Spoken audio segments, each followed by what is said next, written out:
அதற்கு நான் சொல்ல போகிற திருக்குறள் பொருட்பாலிலிருந்து நட்பு அதிகாரத்தில் உள்ள 781வது குறள். செயற்கரிய யாவுல நட்பன் அதுபோல் வினைக்கரிய யாவுல காப்பன்.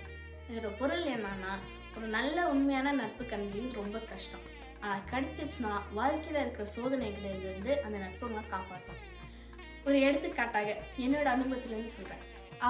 நான் கஷ்டப்பட்டு பல வருஷமாக பேசி சில நண்பர்கள் கிடைச்சாங்க. அப்போ நான் ஒரு நாள் ஒரு தேர்வை எடுத்தேன். அந்த தேர்வில் ரொம்ப மோசமாக பண்ணேன். நான் இன்னும் கொஞ்ச நாள் படிச்சிருந்தா இல்லை அந்த பதில் இப்படி சொல்லியிருந்தா அதுமாதிரி செஞ்சிருந்தா அதுமாரி ரொம்ப நாளாக யோசிச்சிருந்தேன். அப்போ அந்த நண்பர் பார்த்து என்னாச்சு அப்படின்னு கேட்டாங்க. நான் முழு கதையை சொன்னேன்.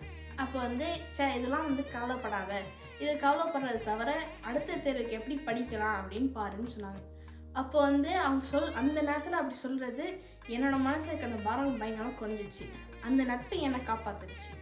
அதனால் நீங்களும் அது மாதிரி கஷ்டப்பட்டு சில நண்பர்கள் அந்த மாதிரி கிடச்சிச்சுன்னா உங்கள் வாழ்க்கையில் இருக்க சுமையை குறையும். அதனால் திருக்குறளை சொல்கிறேன், கேட்டுக்கோங்க. செயற்கரிய யாவுல நட்பன் அதுபோல் வினைக்கரிய யாவுல காப்பு. நன்றி, வணக்கம்.